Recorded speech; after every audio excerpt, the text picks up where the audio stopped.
This is Daniel Simon at Baton Rouge Community College, and this week I'll be continuing talking about ancient Egypt.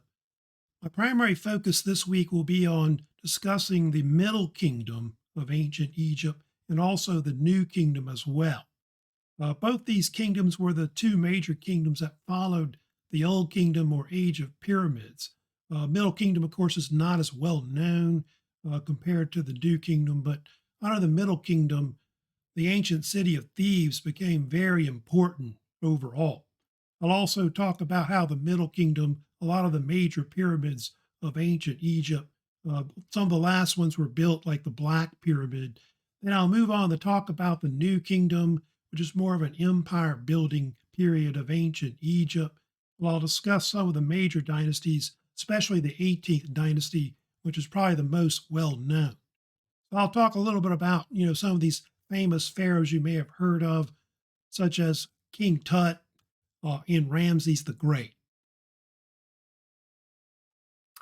So let me go ahead and talk about, of course, the background of the Middle Kingdom. I'll kind of get into that first, and then we'll get into the New King. But here's that, of course, again, the different kingdom periods of ancient Egypt. You remember we talked about the Old Kingdom already, which was the peak period of Egypt when they built the bulk of the greatest pyramids, like the Giza pyramids, were constructed. And then, of course, we'll also talk about the Middle Kingdom in the New Kingdom. But they think that the Old Kingdom collapsed, they think, around the 22nd century BC, which led into what they call the First Intermediate Period, which was a period of decline and chaos in Egypt. There's different theories on why that happened, but they seem to think that it was caused by massive droughts and famines throughout Egypt. And Egypt broke up at one point. And so you get this new state that comes in, which is called the Middle Kingdom, which is right here. The Middle Kingdom is kind of a weaker state that mostly has it's got predominantly two major dynasties that are in it, the 11th and the 12th dynasties. Sometimes they throw in the 13th and the 14th ones as well. But those are the two peak dynasties they had, with the 12th dynasty being the one that's really considered, I think, the most famous one of that particular period. I kind of show you this, but they had different pharaohs that were part of the Middle Kingdom. Mentuhotep II, of course, was a famous ruler, sixth king of the 11th dynasty. They think he's the one that reunited Egypt, where he took the upper and lower parts of Egypt and combined it. I think they theorized that part of why the capital of Egypt starts to shift down toward the southern part of Egypt is because they think that a lot of the earlier rulers of like the 11th dynasty came out of I think they were nomarches or some kind of rulers of the southern part of Egypt, and they seized power, and then the base of Egypt kind of shifted more to the southern part or upper Egypt. But they think under the 11th dynasty that the capital of Egypt starts to shift down more towards the south, where Thebes is, which now is modern Luxor in Egypt today. So there's Mentuhotep II, famous ruler. I think they have like three rulers with that name during the 11th dynasty. Of course, there is the ancient ruins of Karnak, the Karnak temple complex, which really most was built during the New Kingdom later, but that temple supposedly was the largest temple ever constructed in the world. I think it's like 250 acres in size, and it became the cult center of the god Amen, which was like a state god of Egypt. And of course, the ruins of it are now in modern Luxor, in of course southern Upper Egypt today. That's, they think, maybe how it looked like the Karnak temple complex, which they think was built by successive pharaohs between the 18th and the 19th dynasties. But it was a massive complex. I'll get to it later, but the most famous part of it was the hypostyle hall that had like 70-foot columns in it that held up the roof. And it was built by several rulers, including Ramses the Great. Here's another ruler they had too that was part of the 12th dynasty. His name was Amenemhet the First. There's actually three rulers with that name: Amenemhet the First, Second, and Third.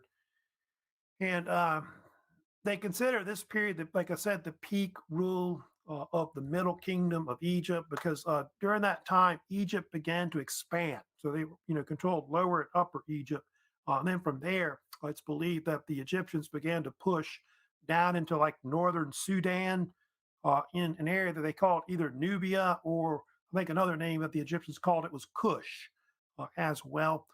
And Amenemhet the first, second, third rulers like that were considered some of the last major rulers that really built pyramids, at least large size pyramids in Egypt.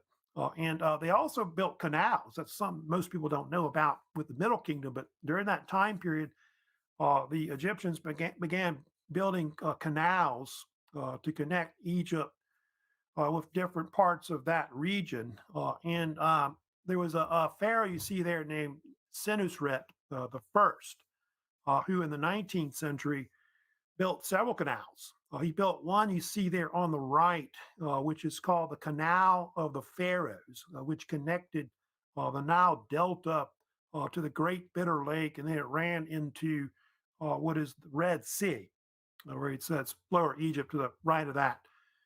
That was one. They also built another canal that connected the Nile River to Fayum, which is at Oases. That's kind of to the west of the river, next to his statue. And supposedly they built another canal that connected like the Nile River to like where the first cataract was, or something like that in that area. And so, yeah, Egypt is kind of famous for having canals back then. They do think that the canal was kind of not, they're not sure if it was completed or not. They do think that other states came in later, like the Persians tried to kind of continue it, and other powers later tried to build canals. And of course, more recently, the 20th century, of course, the Suez Canal was also constructed, which connects the Mediterranean Sea to, of course, the Red Sea today. Amenemhet the Third, he's like one of the peak rulers, they think, of the Middle Kingdom. He's part of the 12th dynasty, and he built actually one of the last major pyramids, which is called the Black Pyramid. It's called that because of the fact that the pyramid, like its ruins, is kind of a dark blackish color. Hence, it's got its name. And it was built at Dashur, I think I told you about, where the Red Bent Pyramid were built before. And 20, 30 miles to the south of Cairo. And it's an interesting pyramid because it's about 250 feet tall. So it's about one of the largest pyramids, like one of the last ones that real tall like that. I guess that's constructed. But it's an interesting pyramid because it's got not just his chamber put in it, like burial chamber, but also like his queens were put in it, which is something they don't do much, of course, in ancient Egypt, but they did actually do that. So it's something kind of unique about Amenemhet III, with his pyramid. But like one of the last major pyramids to be constructed in Egypt, the so-called Black Pyramid that they have as well. So that's the peak period of course, of the Middle Kingdom. They do think there was like maybe the 13th, 14th is sometimes included also in the period of the Middle Kingdom, but sometimes they put that in the second intermediate period, which comes after as well. That's what I want to get into today. The main thing, which is I want to talk about the New Kingdom period, which the New Kingdom, I'll get to it later, has three dominant dynasties that are part of it later: the 18th, the 19th, and the 20th dynasties. It kind of comes at the end of the Bronze Age, the late Bronze Age. And they think that the New Kingdom emerged because of a threat where Egypt got invaded. They had these peoples that were called the Hyksos that invaded Egypt around the 17th century. You got to see an image of that on the right with, I guess, the Hyksos coming in.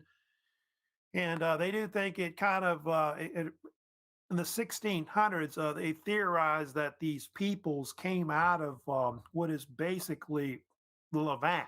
I think there's a theory that the Hyksos were some kind of Asiatic peoples that came from like where Canaan is, which would be like where Israel and maybe Lebanon is.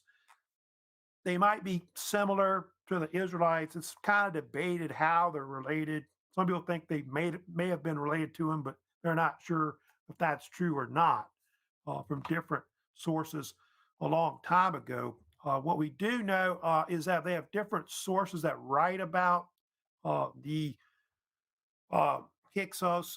The main source that's important is Manetho. Who was Manetho? Manetho was this kind of like a Greco-Egyptian priest who was an historian that lived about the third century BC.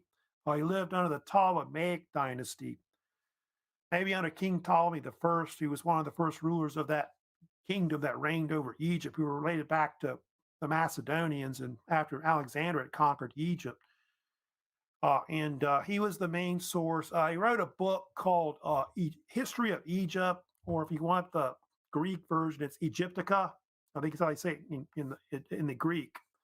And The only thing about his work is that it's now in fragments through Flavius Josephus, who was a uh, Roman Jewish writer that lived about 2,000 years ago in the late first century AD. And so he's our main source on it. And they say Josephus is the one that kind of tried to connect maybe the idea of the Hyksos being related to the Israelites, but they're not sure if that's true or not. What we do know about the Hyksos, they introduced a lot of things to Egypt, like the horse and chariot were brought in, which you see in that image on the right. So they brought that in from, I guess, Mesopotamia to the east, where probably they started fighting with horses and chariots. Sickle sword, which they had in Mesopotamia, and probably the Hittites had it also as well. And the composite bow was also something they also brought in. And that totally changed warfare in Egypt. And it allowed them to take control of the northern part of Egypt, that we call Lower Egypt, but they never conquered the southern part or Upper Egypt. Actually had a capital at Avaris. That was their capital, where they reigned from. And I think there's stories where I think they say that of course, a lot of them had like their own dynasties and pharaohs, but they had a chief god they worshiped, which was the god Set, which was like a desert god. It was kind of interesting that these were maybe desert peoples at one point that came in and just seized control of Egypt. But they're not considered native Egyptians, at least they think. They're kind of seen as foreigners. And according to Manetho, he was the writer on it. He said that the word Hyksos meant something like rulers of foreign lands. That's kind of what it meant. Or some people say foreign kings or something like that is the translation of it. So anyway, that's kind of talking about the Hyksos and who they of course were. So that brings in, of course, a new period. Of course, in Egypt, we'll get to. We're going to, of course, talk about the new kingdom that comes in next. That seizes power at that point. Here's kind of an image showing you, of course, the period, of course, of Egypt. Yeah, it's a golden age, of course, of Egypt that we have. You can see it peaks 16th to 11th centuries BC. It's really the most famous period in ancient Egypt because really they know more about this period and the pharaohs that reigned over it than anything. So you have all these different pharaohs we'll kind of talk about. Ahmose the first. You got all the Tutmosis type pharaohs that reigned. I think they had four of them: one, two, three, and four. Ramses the second, of course. They have later, who's part of the 19th dynasty. Also, you got King Tutankhamun, of course, also reigning. Amenhotep the fourth, or Akhenaten, of course, Hatshepsut from that little video, of course, we saw earlier. Also, Queen Nefertiti. We'll also talk about her as well. They considered this particular ruler, Ahmose the first, to really be the first, really the founder of the 18th dynasty. He had a brother named Kamose. They talk about Ahmose and Kamose, who I think Kamose was the kind of like one of the last rulers of the 17th dynasty before that. And it was really those two rulers that drove the Hyksos out of Egypt, and drove them back into the Levant to the east. and afterwards he formed the new kingdom with the 18th dynasty. And so you can see his reign was sometime in the 16th century or mid to late 16th century when he lived. And so they would go on, like I said, the New Kingdom have three dynasties: the 18th, the 19th, and the 20th dynasties.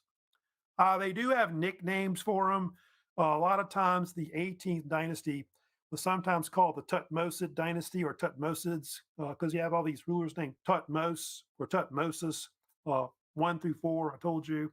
And then the 19th and the 20th dynasties were sometimes called the Ramessid dynasties or Ramesids because you have all these rulers that have the name Ramses. Uh, I think 11 of them at one point. And it's because they put a lot of emphasis on the god Ra again, the sun god of Egypt.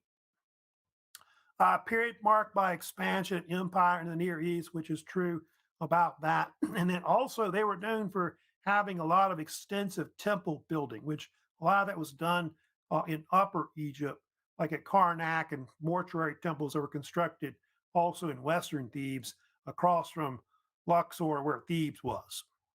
There's Amos, of course, on the right.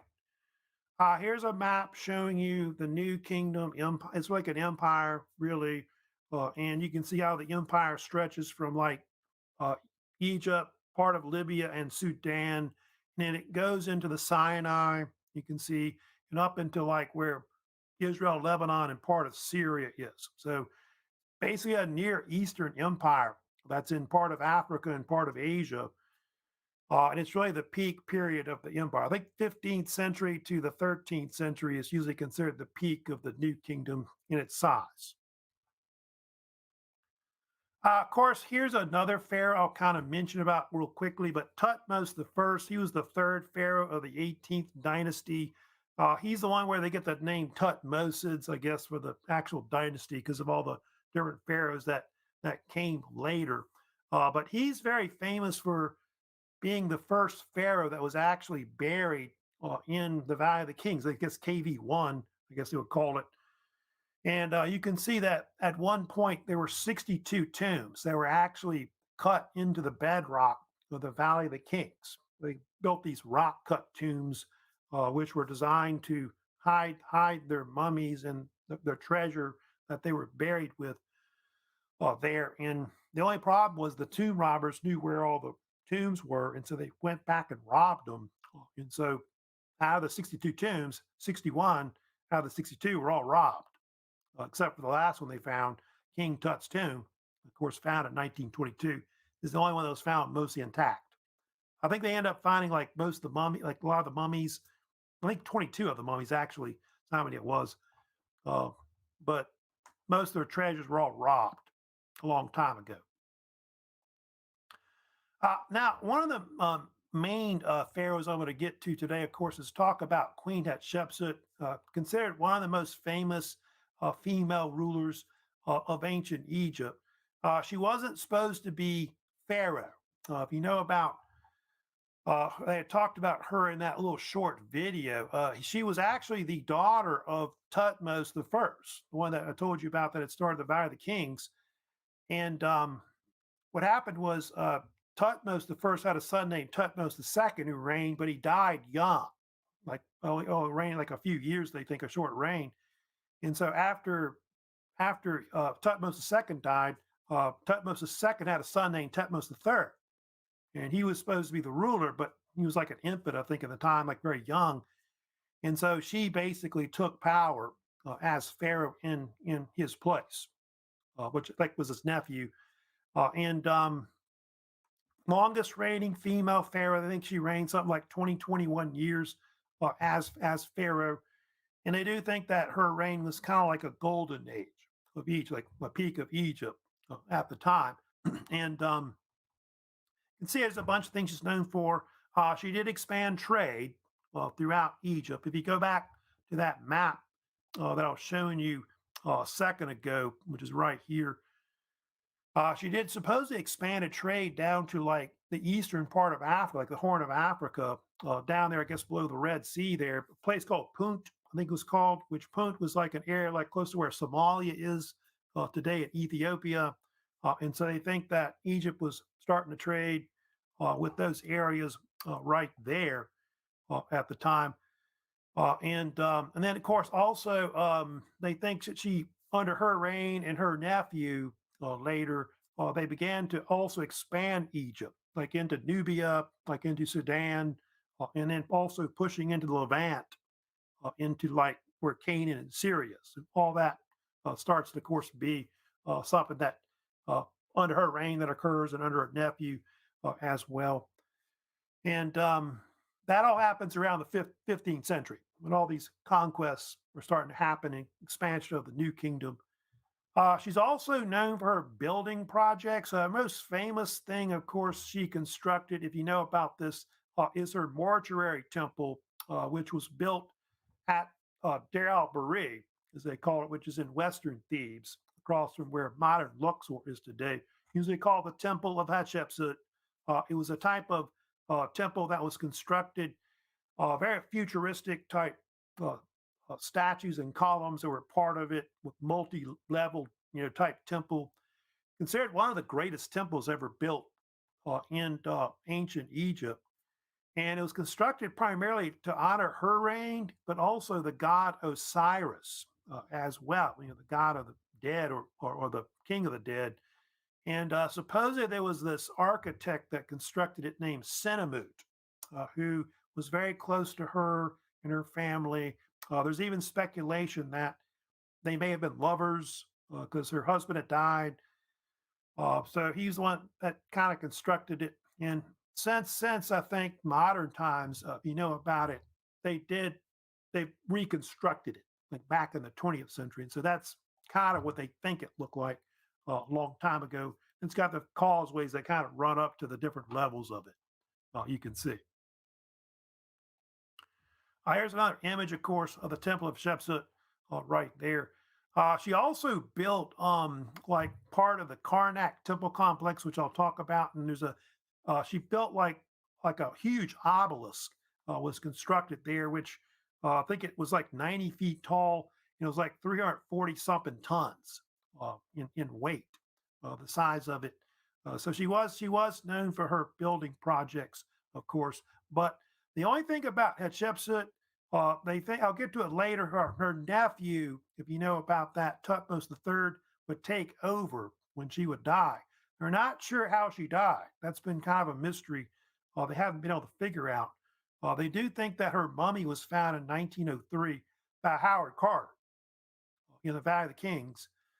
So they think they do have her mummy, but they're not sure the cause of death. But they believe what happened was after she died, her nephew came in and tried to erase her from history. I think they even had a deal where they buried her statues and stuff like that to kind of erase her because they didn't want a female. I guess nobody knowing there was a female ruler at one point. So that's who Hatshepsut was, of course, with that with her reign. Now, let me get to another pharaoh, kind of briefly talk about, of course, which is Tutmos III. We were kind of talking about him.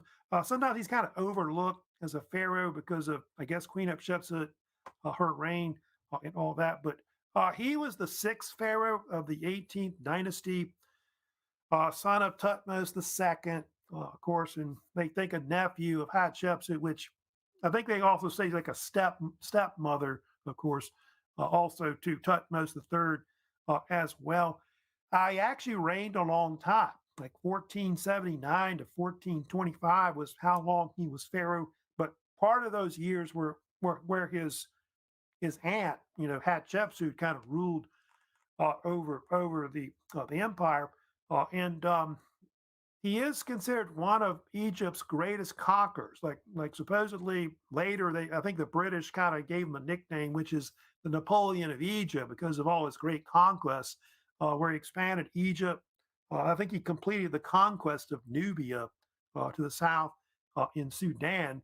I think the Egyptians got as far as Khartoum, which is one of the main cities, of course, in Sudan today. And it did expand, of course, up into where Syria is also.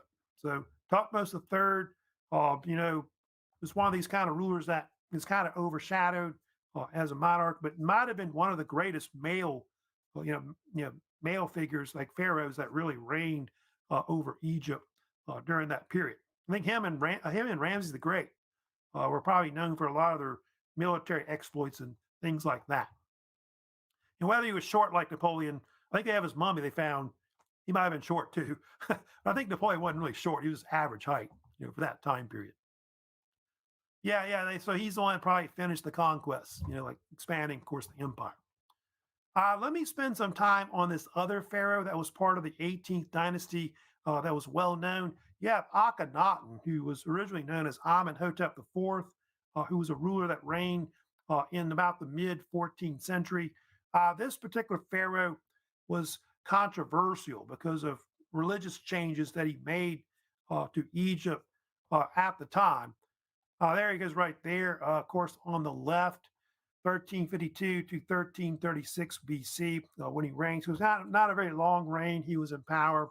He was the son of Amenhotep III, who was a kind of a ruler that was pretty good as well, ancient Egypt.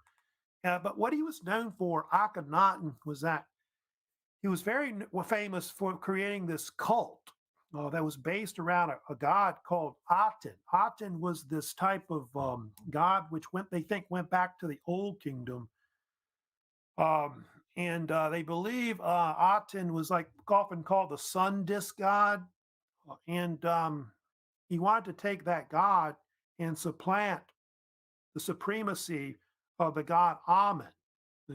Have that as the main kind of god that everybody would worship. And so Akhenaten was later called the heretic because of these radical changes that he made to Egypt. In fact, if you know about the Egyptians, struck him from the list of royal kings, the kings of Egypt that they had. And the Aten cult, sometimes called Atenism, was kind of a brief period where he tried to convert Egypt to this one main god, etc. So what he did was he changed his name, which Amenhotep IV was original his name. He changed his name to Akhenaten, which means the living spirit of the Aten. He's now worshiping this god instead of the god Amen, which the other pharaohs have been worshiping mostly at that time. And then he did something else, if you know about that. He also moved the capital. The capital was mostly like a Thebes. And so the cult center changed from Thebes to a new site, which was called Akhetaten. Akhetaten is an archaeological site that's kind of located halfway between Cairo and Luxor today. So kind of like the Middle Egypt or central part of Egypt. And he began constructing a city there, which took maybe about 10 years, which was mostly made of mud brick. And supposedly the name Akhetaten meant horizon of the Aten, where he would worship this god. But obviously, this period was often called the Amarna period because his reign was pretty much from there, and King Tut briefly reigned from there too before he moved the capital back to, of course, what would be Thebes again. But he was kind of a radical pharaoh. There's a lot of images of him where he looks kind of grotesque looking, like very ugly. Some people think that may have been caused by inbreeding, though, in the Egyptian royal family. But supposedly, how the cult worked was that everybody would worship the pharaoh because the pharaoh is supposed to be like a living god, and then he would worship the god Aten. That's how it actually worked, supposedly. There he is with, of course, his family. If you know about Akhenaten, he was famous for his wife, which was Queen Nefertiti. Queen Nefertiti, by the way, was considered to be the most beautiful queen of Egypt. It meant the beautiful one has come. And if you know about her, there's theories that she may have reigned briefly after her husband died. Maybe not quite 3 or 4 years, 2 to 4 years, I think might be the range of how many years she may have reigned when he died. She reigned from Akhenaten too. And what became very famous about her is the Nefertiti bust that they later found. You see in the center on the left, found in 1912 by German archaeologists. And if you know about the Nefertiti bust, it's the most famous Egyptian artifact probably ever found. It's been replicated by a lot of people, of course, and it's controversial too. If you know about it, it's actually not in Egypt; it's in Germany, like in Berlin. There's a museum there called the Neuss Museum. That's where it's actually held in Germany. And so, yeah, there's a lot of controversy about it because a lot of the Egyptians wanted to be repatriated back to you know Egypt, just like the Rosetta Stone, etc. Then, of course, one of the most famous pharaohs, of the 18th dynasty is Tutankhamun, of course, known as, of course, King Tut, who would reign next after Akhenaten and Nefertiti died. He reigned, you can see, at the end of the 14th century BC. You can see that he's the 11th pharaoh of the 18th dynasty. By the way, he was one of the last major pharaohs, at least direct descendant of the 18th dynasty pharaohs, because there's like two more that reigned afterwards, which were not related to him. He was, they think now from DNA tests that they've done, they do think he's the son of Akhenaten, who I just talked about. And his original name was Tutankhaten. Now, that's actually what he called himself, or what he was called originally. And he reigned briefly from what is Akhetaten, and then under his reign, he moved the capital back to, of course, Thebes. King Tut, is known for his young reign. They theorize that he reigned for a little less than 10 years, um, maybe around the age of 9. There's a debate about when he died, though. 18, 19, maybe could have been the age of when he died. And so that got him the nickname the Boy King. Some people call him the Golden King because of his, gold death mask, etc. And they do think that probably a lot of his ministers under him were the ones that really controlled the throne when he was really young. They're the ones that probably moved the capital back to Thebes more than anything. And they restored the traditional cults that Akhenaten had tried to get rid of. Now, there's a lot of theories about him. If you know about King Tut, he's really more famous for being dead.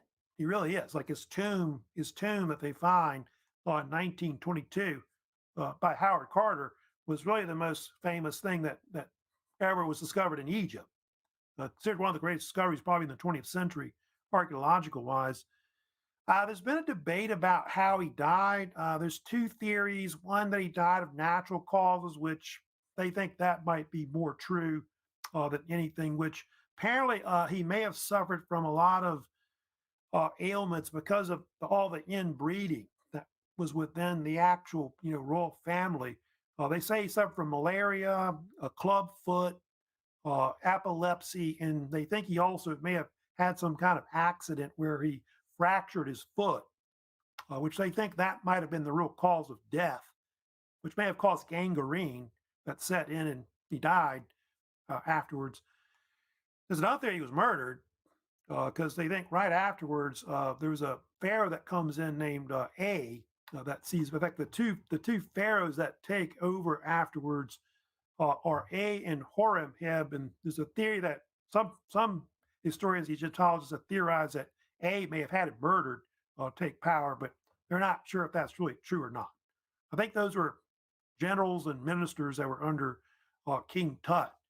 But like I said, King Tut's his tomb had been lost for years. Nobody could find it, of course, until 1922. There's the man, of course, who found King Tut's tomb, Howard Carter. He was, of course, a very famous British archaeologist, Egyptologist, who had been in Egypt since the late 19th century. He'd done a lot of archaeological digs there. I think they say he's the one that they think found the mummy of Hatshepsut I told you about earlier. And here's some other images, of course. There was this man on the left there named George Herbert, who was the fifth Earl of Carnarvon. They often call him Lord Carnarvon as well, who was, by the way, obsessed with ancient Egypt, been there many times. And they think he hired a Howard Carter around, I want to say 1907, to excavate in the Valley of the Kings to possibly find King Tut's tomb.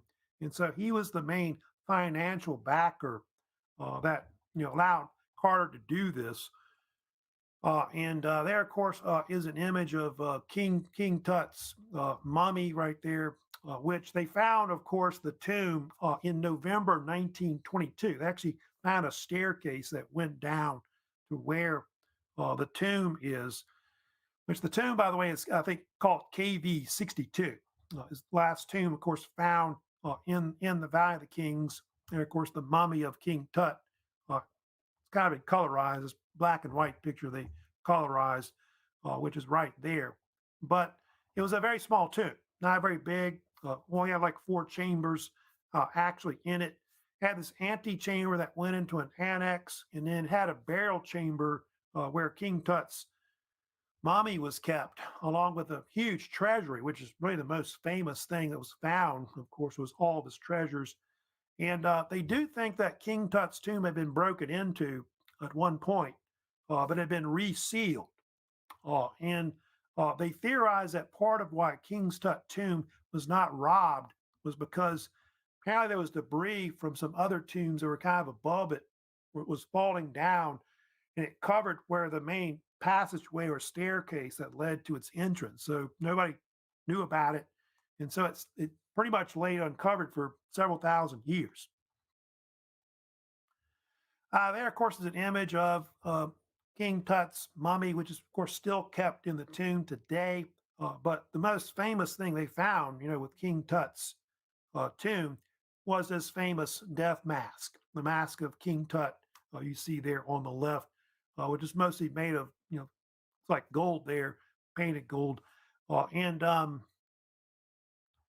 that depicts his tomb. Of course, the paintings on the wall, they had that. And of course, the Book of the Dead was also painted as well in his tomb. That is his wife. He did have a wife. His wife and queen was Aksanamun, who was believed to be one of the daughters. I think she's somehow related through Hatshepsut or something like that. They theorize. I think it's what it is. Yeah, not Hatshepsut. Through excuse me, Nefertiti, I think, or something like that is what it is. And they had two children, but um, they died right after they were born, or stillborn, or whatever. And so, because of the fact that they didn't have any children to pass the dynasty on to, the thrones went to basically those other men, ministers that were under King Tut, which I told you, A and Horemheb, who kind of controlled the empire for a while until the 19th dynasty, of course, came in. Yeah, they found three coffins in his tomb, which they were solid gold and wood. Uh, I think they each weighed like 200 pounds, just to kind of give you an idea of how valuable and how much wealth these pharaohs had in ancient times. And here's another image showing like one of the golden coffins, of course, on the left, and of course the throne that he sat on as well.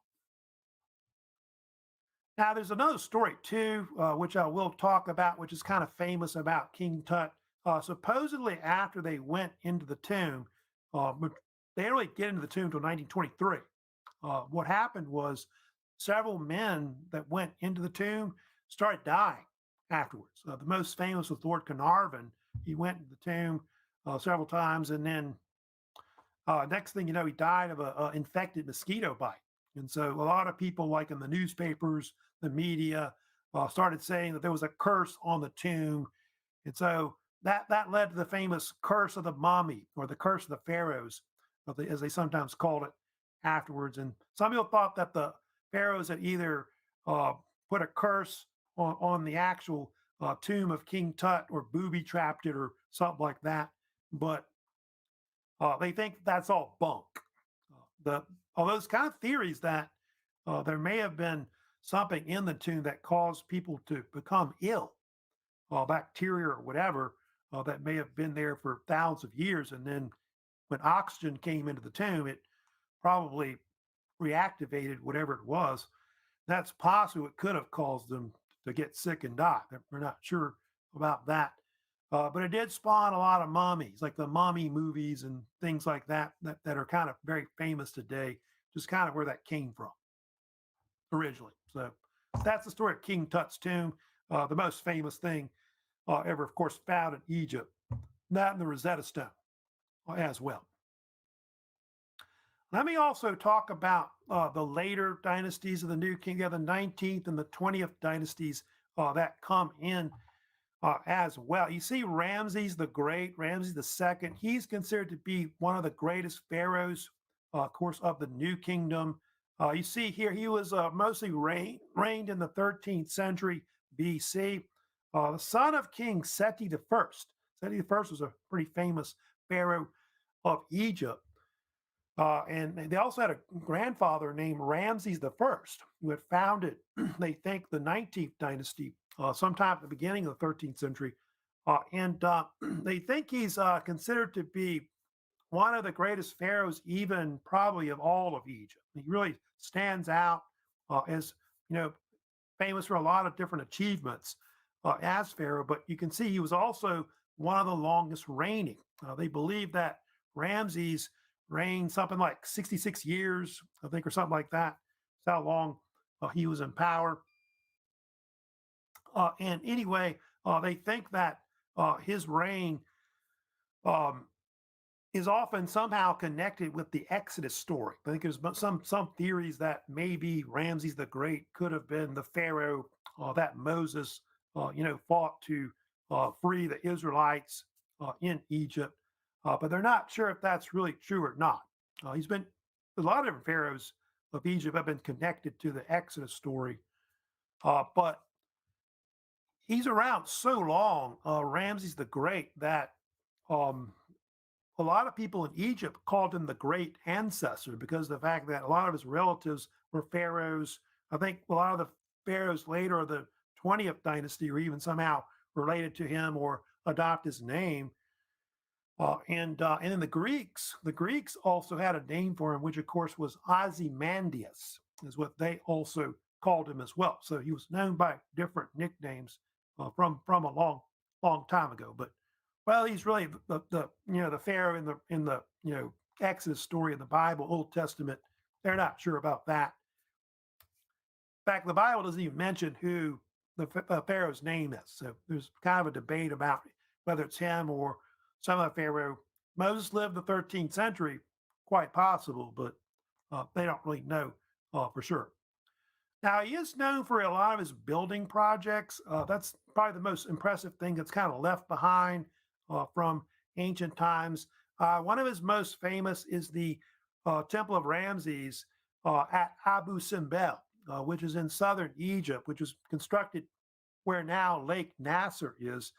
And this was a rock cut temple that was constructed by a lot of his workers to honor not just his own reign, but the god Ra, because Ra was becoming the god again that was kind of more important with Amun, and very egotistical ruler. He was known for constructing massive statues of himself in Egypt. I think I've got another image showing here, right here. Those statues, which there were four of them at one point that were in front of that rock cut temple, were something like almost 70 feet tall.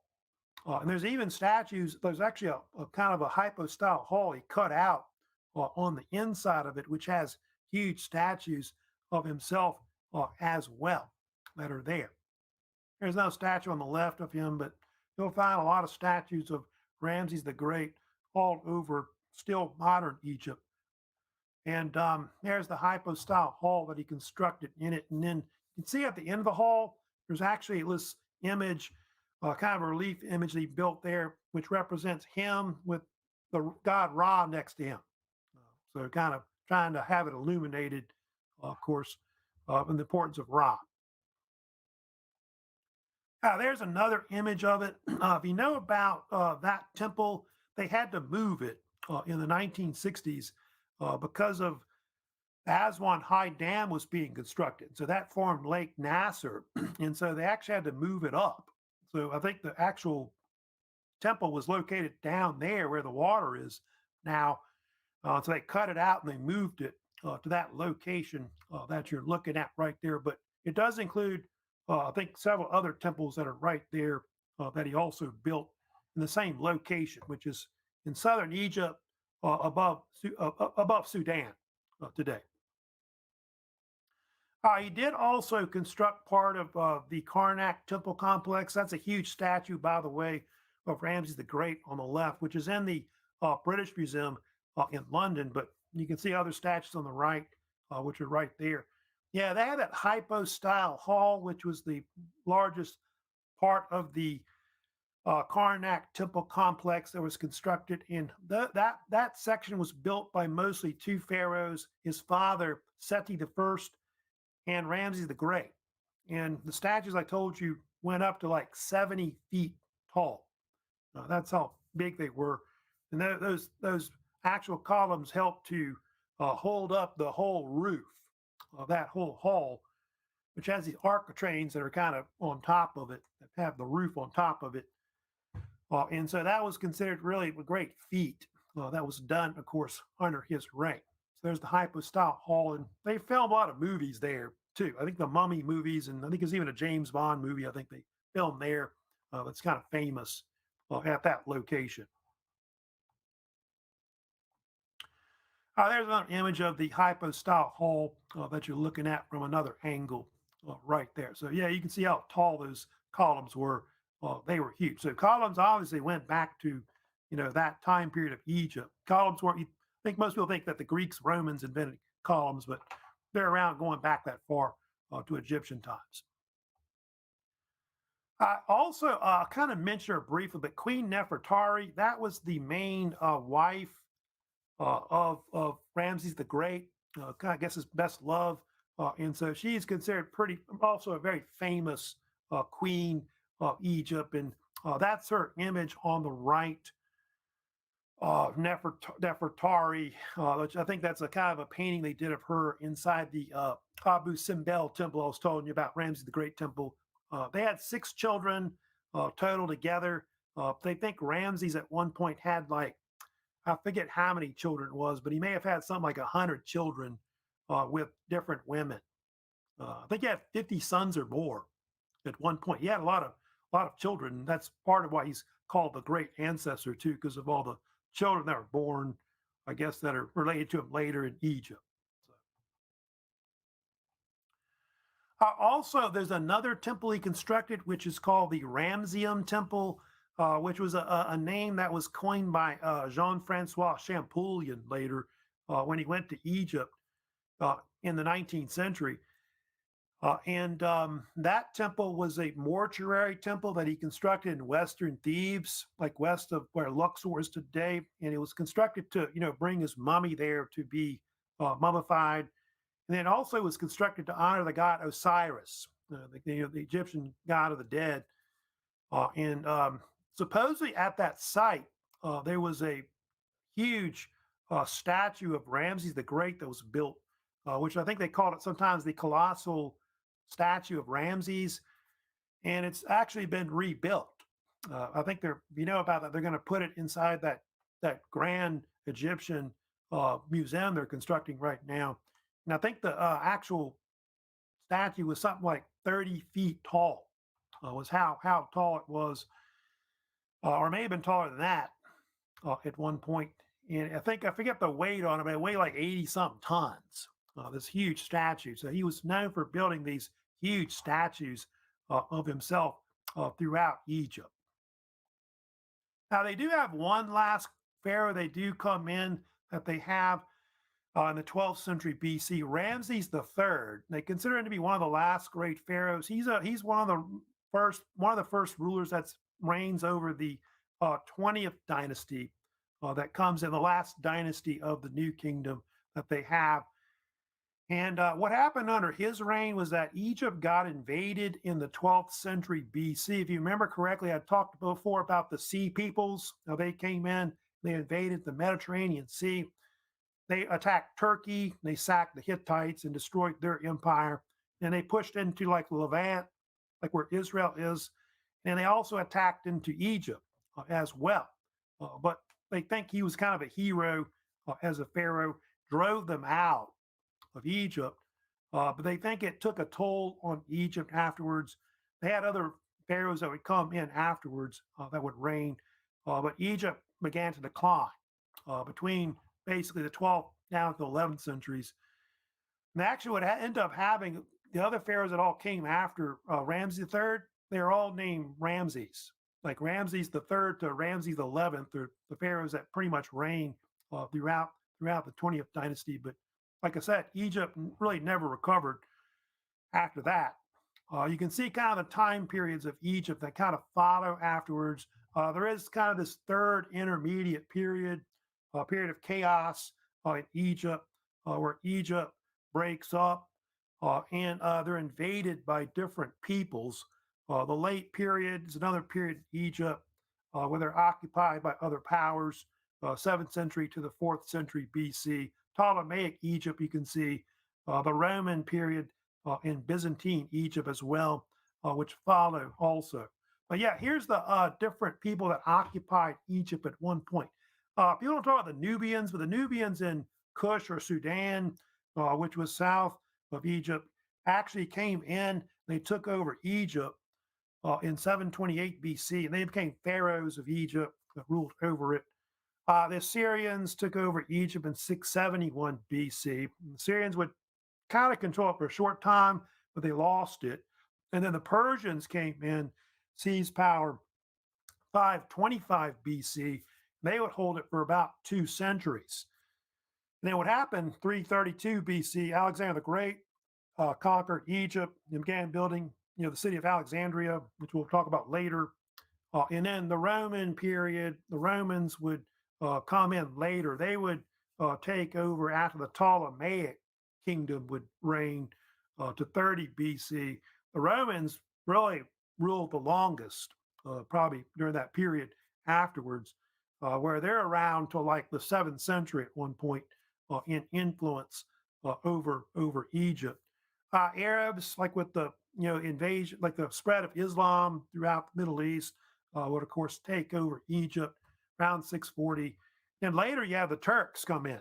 The Ottoman Empire would control Egypt for about almost 3 centuries, between the 16th and 19th centuries as well. And then you see the British. The British also, of course, will control Egypt, like really from the 19th century up through World War I, World War II. The British kind of control a good bit of Egypt. So Egypt itself doesn't really become an independent state, more or less, so really like sometime like especially after World War II. So you start like the republics of Egypt that you have right now. Now, I do have a bunch of study guide questions I have uploaded to you in Canvas for you to review. Here's some basic questions that are, gonna be, of course, on the first exam. So I'll kind of go over these real quick, of course, for today. What are some geographic features that make the Nile unique? Well, I think I've talked about this before, how the Nile is one of the longest rivers in the world, over 4,100 miles long. Of course, longest river in Africa and also worldwide as well. Also, it's famous for flowing south to north, which is kind of a geographic feature that is kind of unique. So it does have an unusual course that it does have. What famous quote is attributed to Herodotus on why Egypt flourished as a civilization? Herodotus said in book 2 of the Histories of Herodotus, uh, Egypt was the gift of the Nile. He's talking about the fact that the river gave birth to the civilization, and without it, that whole area would have been just nothing but desert, no civilization. So that's basically what he was talking about. What two tributaries form the main trunk of the Nile River? That, of course, is the White Nile and the Blue Nile. Blue Nile starts down in Ethiopia, kind of Eastern Africa, and then Lake Victoria supposedly is one of the main sources that later feeds into the White Nile. But I think the Blue Nile is the main source of the Nile River. The two form a main trunk at Khartoum. in the northern part of Sudan. What are these Egyptian terms such as cataract, comet, deshret? Cataract, of course, is those rapids and waterfalls that the Nile River goes down, in Upper Sudan into Egypt. There's six cataracts, whereas that the river runs through as it runs northward into Egypt. Kemet was the ancient hieroglyph name of what the Egyptians called Egypt, which translates usually as meaning black land. Then the word Egypt is more of a Greek term. Deshret was different translation. This means red land, usually for two reasons. One, because in the upper part of the lower Egypt, the king wore a red crown, remember correctly. And then they sometimes call the desert areas were also called red land too. It was the main season of Egypt when the Nile flooded. That was, of course, called the Aket. It really means inundation, but it usually happened in the summer, like around July. And then they had those other two growing seasons I told you about, like Peret, I think was another one, the sowing season. And they have another called Shamu, which is the harvest, but pretty much they plant and grow crops usually twice a year. Let's see, what two Egyptian states merged at the end of the Neolithic period? You have the Upper Kingdom or Upper Egypt, and then you have the Lower Kingdom or Lower Egypt. Remember, they had different crowns that they wore. Upper Egypt had a white crown, and then Lower Egypt had a red crown. And so I think one was called White Land, Upper Egypt, and then Lower Egypt was called the Red Land or Deshret. I think I told you Hedjet was the name of the white crown. Which king unifies Egypt? What was his Egyptian name? That was King Menes, which the Greeks called him a long time ago, or sometimes called Men. And the Egyptians also called him Narmer, which they found on hieroglyphic writings of him going back to, I guess, around 3000 BC when he lived. What were some of his achievements of his reign? Well, first of all, he unified the state, was the main thing, where he merged the upper kingdom with the lower kingdom. He also was the first to wear the double crown of Egypt, which is red and white. And then, of course, he also founded their capital, which Memphis in the lower part of Egypt. His is the first of many dynasties of Egypt. They may have had 31 at one point.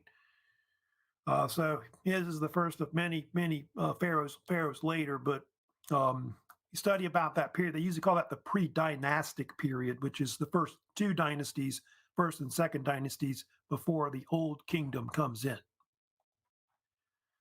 What are the three main historical kingdoms or periods of Egypt? They have the Old Kingdom that comes in first. I'll get to it later, but it's got four main dynasties that it has, which the fourth dynasty is the most famous, one that built like the Giza pyramids.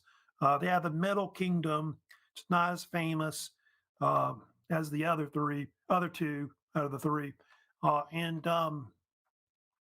then you have the later one, which is the New Kingdom, which is more of an empire building period. Now, I told you they have these intermediate periods between them. I don't think you'll have to know those on the exam, but the second one you'll probably have to know about, the second intermediate period. What was the cult of Amun-Ra? That's sometimes a nickname they call a lot of the gods of Egypt, like the cults, especially dealing with the god Amun. Amun was kind of seen as the chief god deity of ancient Egypt. It was later merged with the god Ra, which is the sun god of Egypt.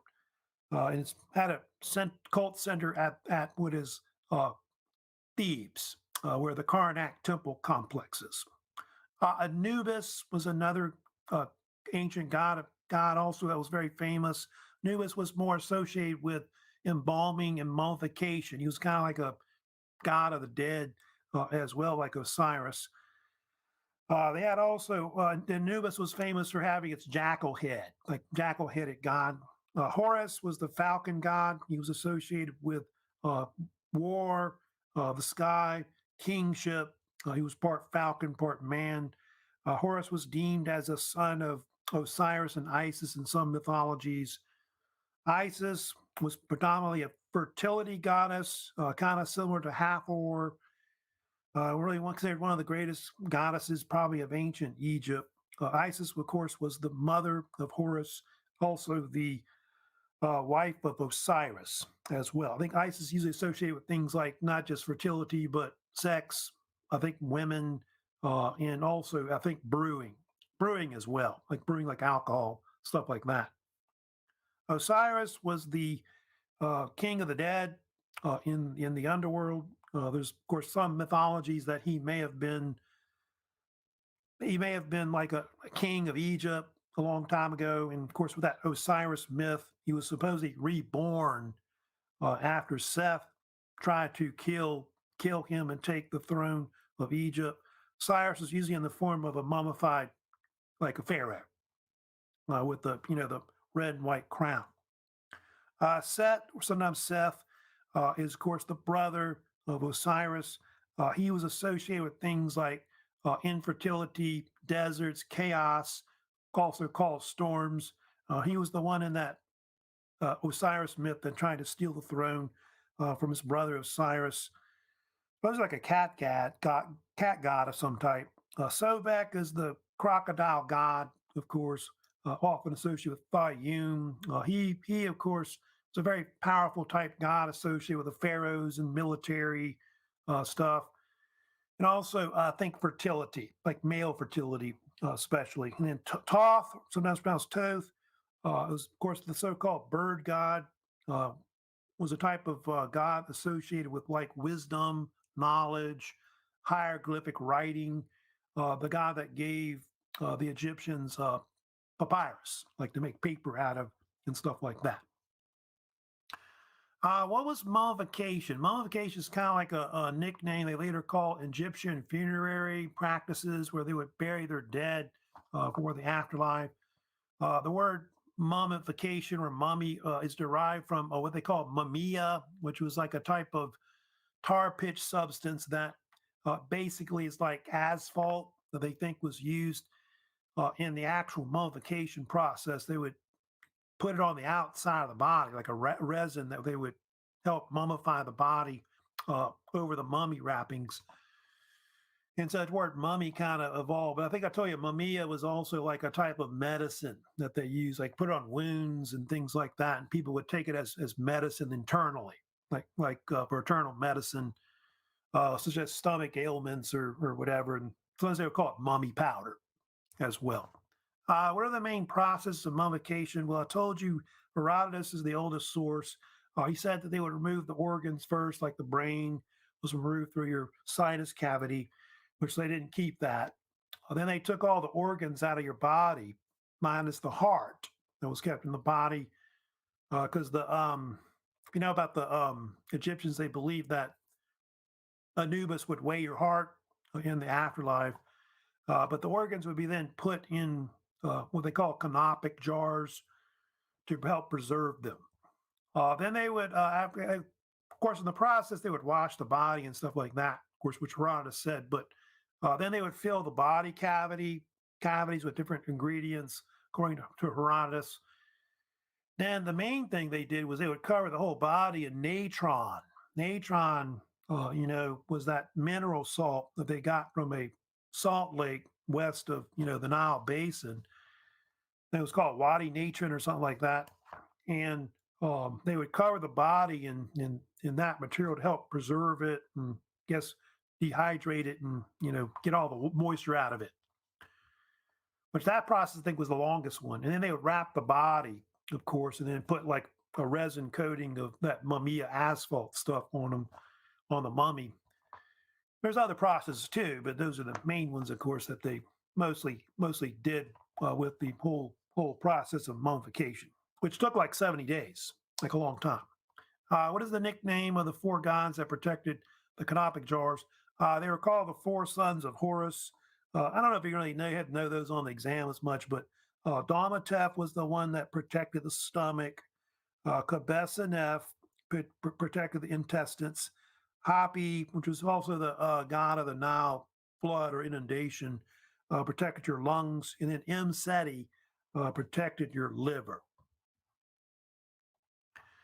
What dynasties dominated the Old Kingdom? There was the third, fourth, fifth, and sixth dynasty. So four main dynasties that were part of it. The one that's the most famous was the fourth dynasty because that's the one that built the Giza pyramids and the Great Pyramid near Cairo.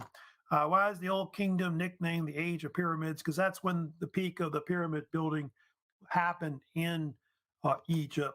They built the best pyramids, which the fourth dynasty, of course, was famous for that. What were Abydos, Saqqara, Giza examples of in ancient Egypt? These were necropolis sites where the Egyptians uh, buried people. They're kind of like cities and cities of the dead.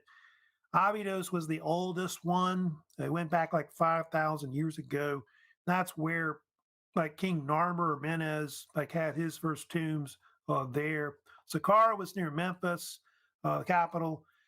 And Saqqara was where they built some of the first pyramids, like the Pyramid of Zoser was built there. Giza is where the fourth dynasty Giza pyramids were constructed, like by King Khufu and Khafre, etc.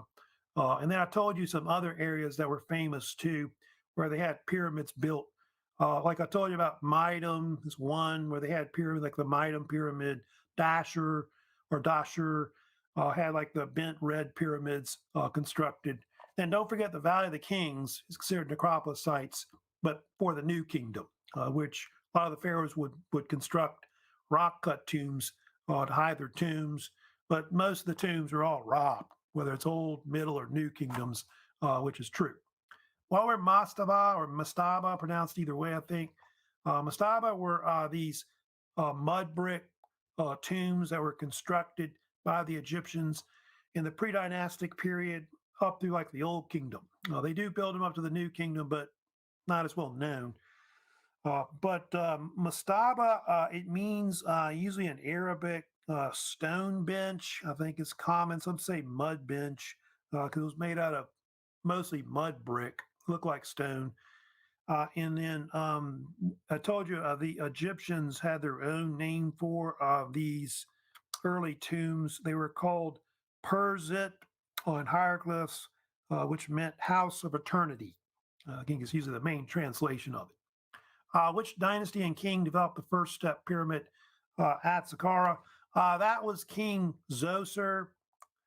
And Zoser was one of the first, I think, the second king of the third dynasty, and he started constructing the first pyramids at Saqqara, which is, I told you, the necropolis site of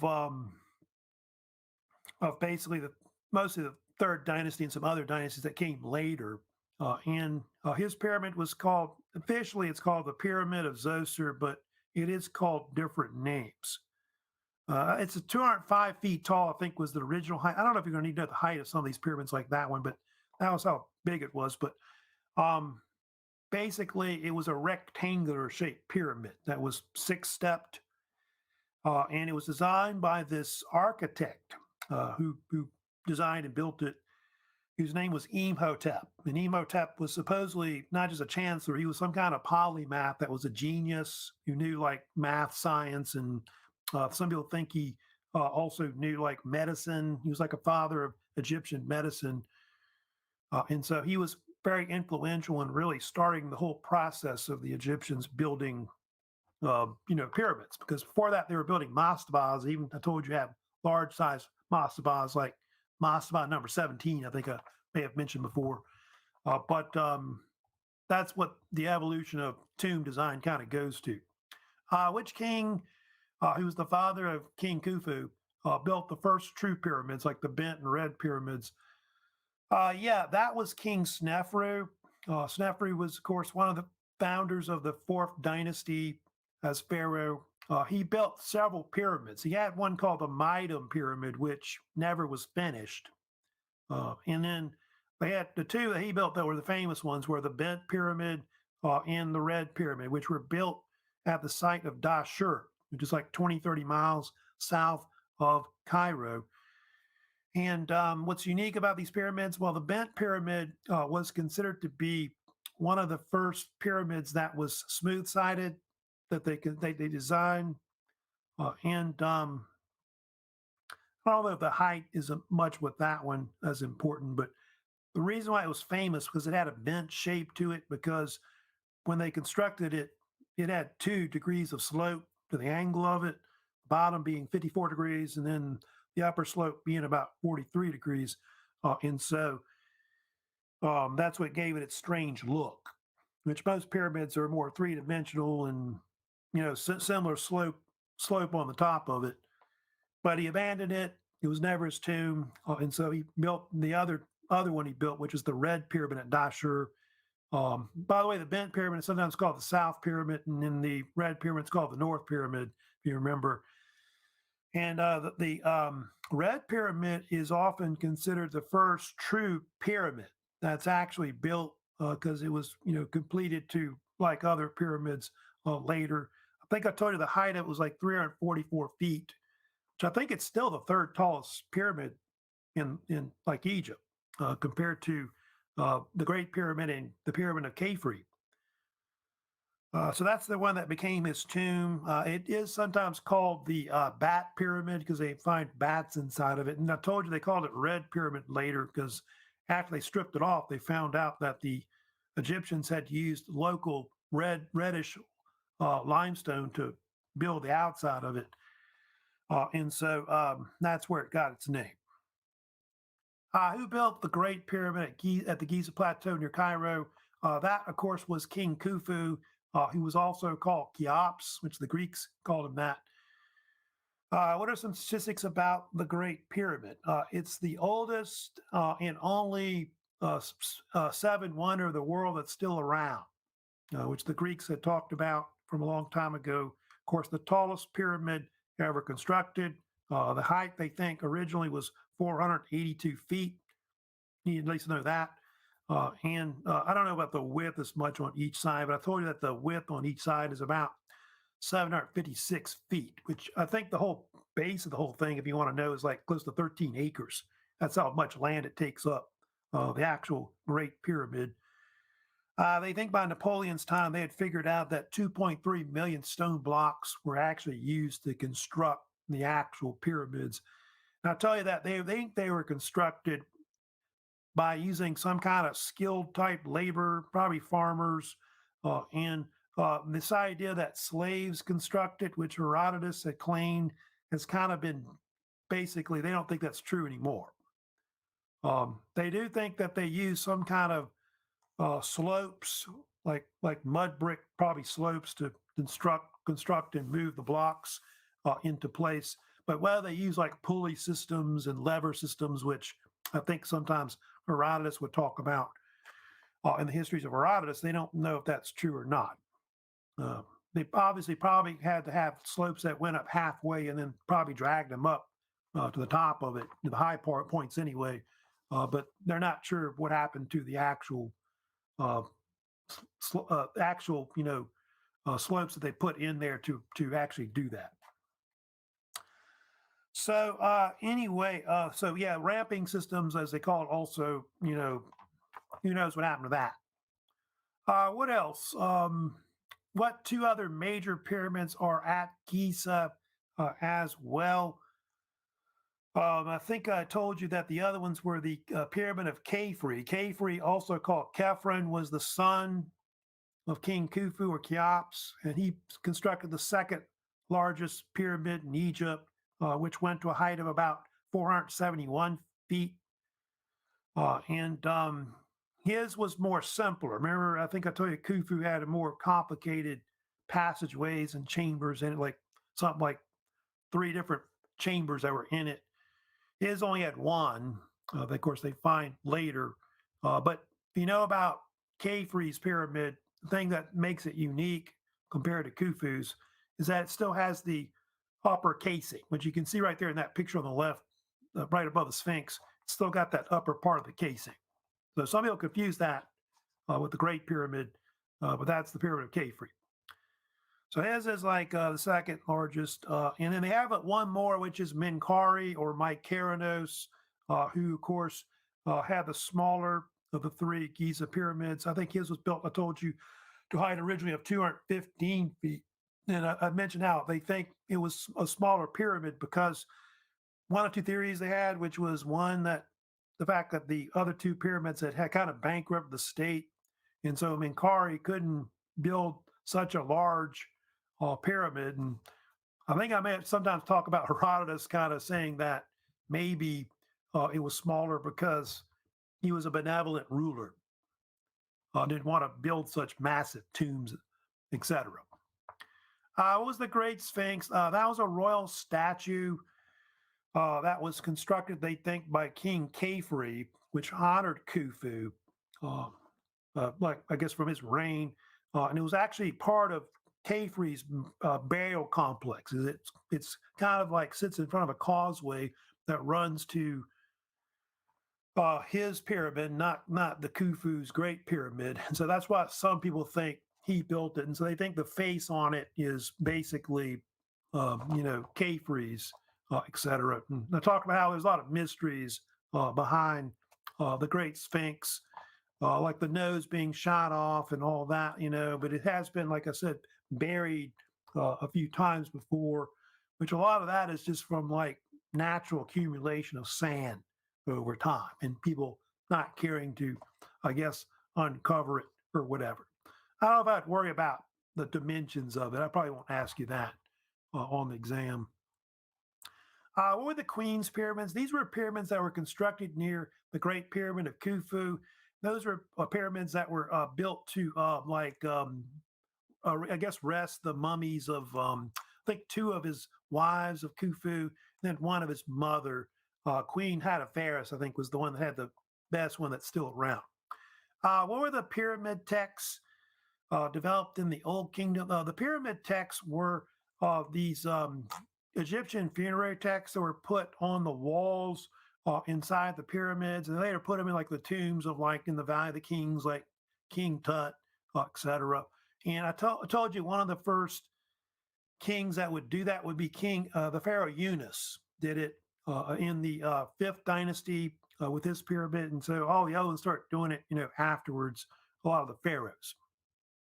So that was the fifth dynasty that did it. What was Egyptian hieroglyphs? That's just the Greek name for what they later called the writing systems of ancient Egypt, which I told you was kind of like this alphabetic language that was logographic and syllabic. That eventually does become like an alphabet, kind of like A to Z, etc. The origin of the name, the Greeks coined it a long time ago. I think I told you that the term hiero was a Greek word meaning sacred or priestly. And then carvings means like writings. Yeah, the part glyph, it means writings or carvings because they were written on stone or written on papyrus, pottery, etc.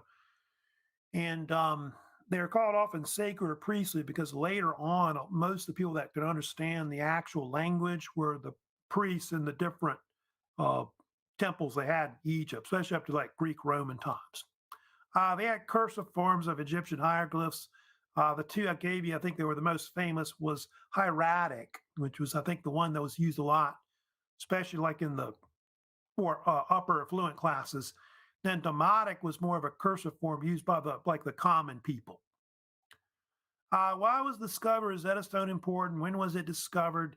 Rosetta Stone led to the deciphering of hieroglyphs, which was lost by the Middle Ages because of the fact that the language died out in use. They had better languages that came in: Greek, Roman, Greek, Latin, and Arabic, etc. And then what happened? They think it was part of why the discovery came about was Napoleon's forces invaded Egypt in 1798. The famous French general, later Emperor of France, who was trying to defeat Britain in what later became the Napoleonic Wars. And it was discovered in, I think it's July of 1799, inside of the fort in Rosetta, Egypt. Fort Julian was the name of the actual fort. And I think I told you that the guy that found it was a French soldier named Pierre Francois Bouchard. And he realized it was kind of important. They find out later it's got these languages on it, which are it was like actually an inscription for the coronation of King Ptolemy V of Ptolemaic Egypt, who lived about something like 2,200 years ago. And it was written, remember, I told you, in three languages, right? Hieroglyphs, Demotic, and of course, Greek. Then who first translated it, like on the Rosetta Stone? That was Jean-Francois Champollion, who got a copy of it. And it's believed that around 1822 was when he actually translated it. So that led to the development of people knowing about the language and all the different kings and what they did of Egypt. And you can see on the left, that's the Rosetta Stone you're looking at, which is now resides in the British Museum, because they got a hold of it, I think, in 1801, which is a big controversial thing, like I've talked about. What was the Middle Kingdom? It was like a weaker state between the Old and New Kingdoms. There was a period where they had this first intermediate period where the Old Kingdom collapsed. Then the Middle Kingdom came in, and that one included like several dynasties. Like I think the peak ones were like the 11th, 12th, 13th ones. I think usually around when it is, with the 12th dynasty being the one that's the most famous. That was the peak period. They sometimes include the fourth dynasty, I think, as well. There's like several dynasties that are kind of included in it, but they had different pharaohs. There's one pharaoh that's probably the most famous one they had. There's a bunch of them named Amenemhet the first, second, third, with the Amenemhet the third usually being the one that's the most famous one. I'll probably ask you about him the most because he's really the peak ruler of the Middle Kingdom, which is a ruler in the 12th dynasty. And he was very famous for building one of the last major pyramids of Egypt, like a large size one, which was the Black Pyramid, it's called, but it's collapsed, of course, since when he built it. Then you have the second intermediate period. That's when the Hyksos invasion occurred in Egypt. That happened around the 17th century. Who were the Hyksos? Where were they from? The Hyksos were believed to be some type of Asiatic peoples that came out of southwestern Asia. I think some people think they were Semitic, very similar to like the Hebrews or Israelites. There's even some theories that they may have just been somehow descended from them or related to them. And they came in, they were armed with like better weapons than what the Egyptians had. Like they had the composite bow, and I think the Skith sword was brought in. And they had the horse-drawn chariot, which the Egyptians didn't have either one in Egypt. And there's different theories on what the name meant, Hyksos. Some believe it meant usually a ruler of foreign lands, I think, is usually a translation of what it means. And the sources on the Hyksos, like invasion, is mostly from two sources. Manetho, who was an Egyptian writer and priest who wrote a history of Egypt, but mostly through Josephus, who wrote his works down, like parts of his works anyway. But it's where we get a lot of information about the Hyksos. And Josephus thought that the Hyksos were somehow related to the Israelites, he believed. Who was the Egyptian pharaoh that drove the Hyksos out? That would be King Ahmose the First, who's considered to be the founder of the 18th dynasty and what would be the New Kingdom. So the 18th dynasty, after the Hyksos was driven out, the 18th dynasty is started in Egypt with the New Kingdom. What dynasties dominate the New Kingdom? It's predominantly three: the 18th dynasty, the 19th dynasty, and the 20th dynasty.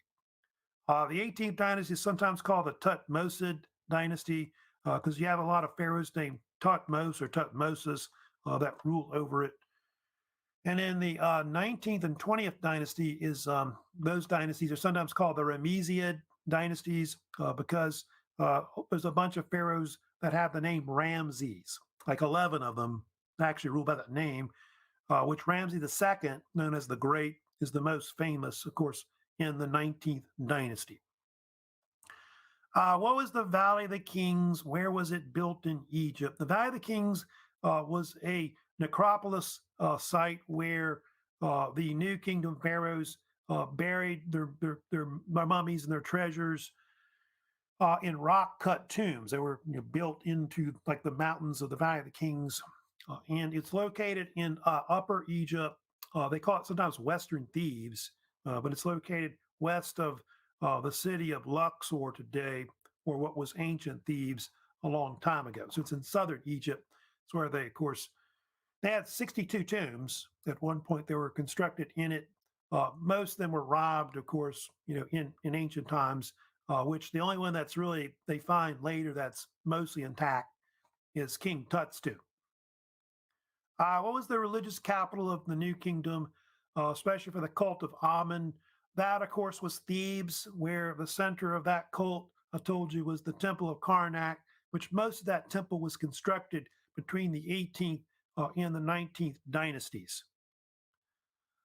Who was Queen Hatshepsut? She was, of course, a powerful uh, female pharaoh of ancient Egypt.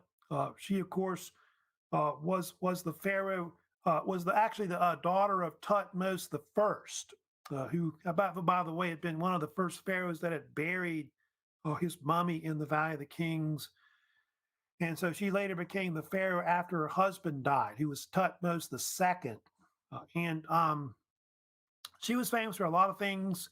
She, of course, was well known for spreading trade throughout Africa, like into parts of East Africa, like the land of Punt. I think it's called, or Punt, which is close to where Somalia is today. She also pushed down into Nubia and the Sudan, and they think that also that Egypt began to push into Canaan or the Levant. They start invading there and taking that over, which they will, because the New Kingdom becomes more of an empire, which is based in Africa, North Africa, and also in Southwest Asia as well.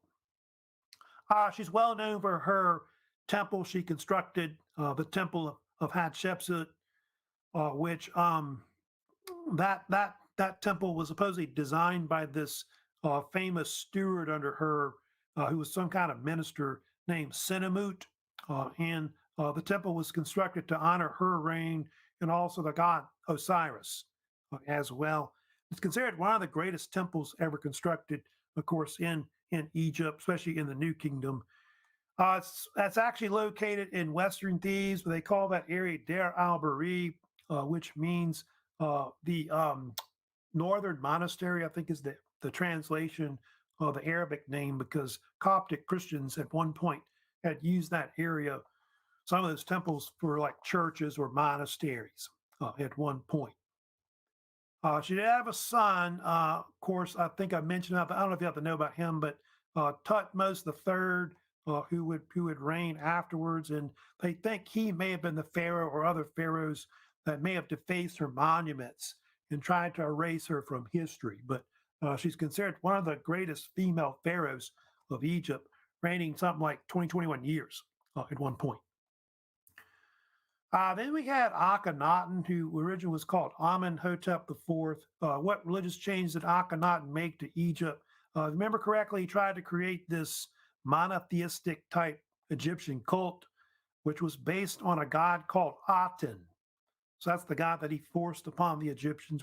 Aten was a type of solar deity, sometimes called the sun disk god, and he was trying to end a lot of the dominance of the Amen cult, which dominated from Karnak at Thebes, and so he changed his name from Amenhotep IV to Akhenaten, and then he moved the capital, if you remember correctly, to this city called Akhetaten, which is kind of like in central middle part of Egypt, uh, which the Arabs later call it Amarna, and so they call that period when he reigns as the so-called Amarna period, which is for kind of a short time. That's, I want to say, 15, 20 years or less.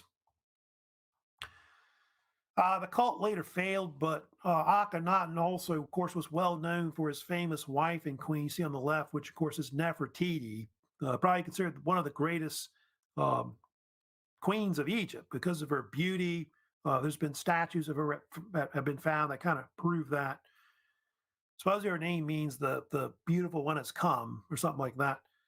But The other thing she's famous for too is that she may have reigned for a few years as a female pharaoh after um, Akhenaten died. But after her death, the cult, declined. They abandoned the capital of Akhetaten or Amarna. They went back to Thebes. Who is Tutankhamun? What did he achieve during his short reign? Of course, known as King Tut. He's, of course, considered one of the last major pharaohs of the 18th dynasty. He was known for his short reign, where he only reigned for like 9 or 10 years. And during his reign, his ministers and him restored the cults, like the cult of Amun, etc., and the other gods of Egypt, because they abandoned that god Aten. They got rid of it. Then they moved the capital from Akhetaten or Amarna to back to Thebes. So that's the main things that he did under his reign. Why was he called the Boy King? Because he reigned as a young boy or young man, and so he never really reigned much into adulthood. Because remember, he died afterwards, and there's a lot of mystery still, of course, about his death. Was he murdered, or was it natural? They're not sure. Who discovered his tomb in November 1922? It was found by Howard Carter, who was doing excavations, of course, in the Valley of the Kings. And of course, that tomb, KV 62, is the most famous tomb, of course, they found in the Valley of the Kings because of the fact that it was found mostly intact with all of its treasures still in it. They found other mummies, like I think 21 other mummies have been discovered from the Valley of the Kings, but none of their treasures were found. They were all robbed. So what was the curse of the mummy? That was this kind of thing that the media or newspapers kind of invented, that people that went into the tomb died because of the fact that uh, I guess the ancient Egyptians had either put a curse on the tomb or booby trapped it or whatever. And that's what caused people to die. But there were a lot of mysteries of people actually dying afterwards, which the most famous was Lord Carnarvon, who was the main benefactor that paid for the excavations of Howard Carter. There were two other rulers that reigned also. They had A and Horemheb that reigned afterwards as pharaohs who were ministers of King Tut, but the 18th dynasty died out. And then you get the 19th and 20th dynasties that come in, the Ramessids, who have a lot of pharaohs named Ramses. Who is Ramses II, who was known as the Great? He, of course, was a 13th century Egyptian pharaoh who's considered the greatest pharaoh of the New Kingdom, maybe even of all of Egypt, period. Anyway, Ramses is famous for a lot of things. He's known for being one of the longest reigning pharaohs in Egyptian history. Not quite I think he's the second longest, like 66 years or more is considered how long he stayed in power as a ruler. They said he lived so long that he outlived his sons and his grandsons. And I think eventually his great grandson became the pharaoh later. He also had a lot of children. I think he had 50 sons or more at one point. So he was often had nicknames like the Great Ancestor because of all the different, people he kind of, I guess, had children and all that he had with, etc. And then I think the Greeks had a name for him too, which they called him Ozymandias, was what they dubbed him. He's also considered, maybe the pharaoh that's in the, Exodus story where Moses, fights to free the Israelites, the so-called pharaoh, but they're not sure who the pharaoh really is. If Moses living in the 13th century, yeah, it could have been Ramses the Great, but they're not really sure. So that's kind of doubtful if he is or not. What were some famous temples he built in Egypt?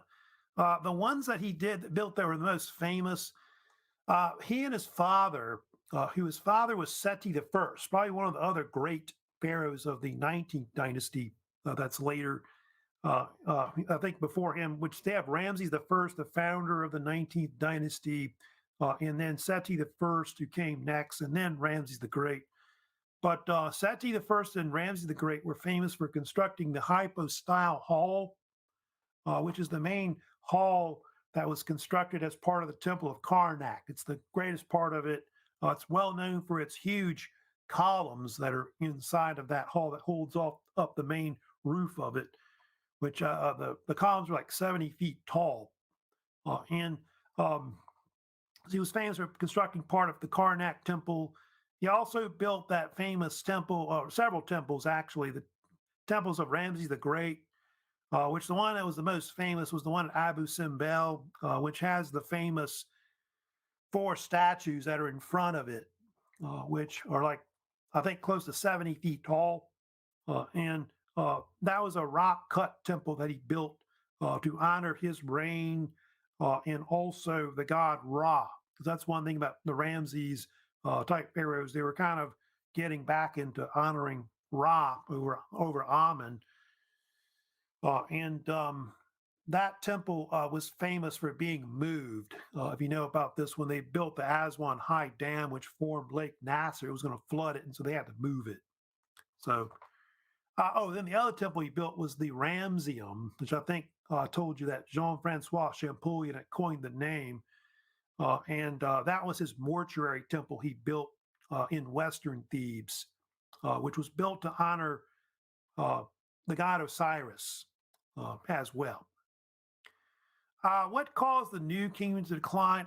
In the 20th dynasty, one of the main things that caused the decline of the New Kingdom was the Sea People invasion that happened about 1200 BC or so. The actual invasion was repulsed by the Egyptians. I want to say under Ramses the Third was the pharaoh that repulsed it. But after that, Egypt began to decline, and so they never really recovered because of the fact that Egypt, there was just other powers that were better than them that came in afterwards. In fact, the Nubians who were in Sudan would come in, they would take over Egypt and control it.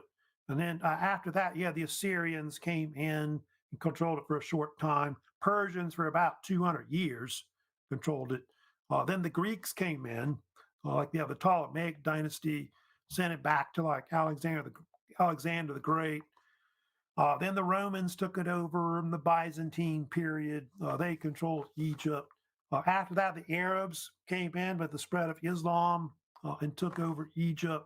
Then up to like the Turks, like the Seljuk and Ottoman Turks would control Egypt. I want to say at least up to around the 19th century. And then the British would come in also and start controlling Egypt between the late 19th up to like World War I, World War II. And so Egypt for a long time is controlled by other powers.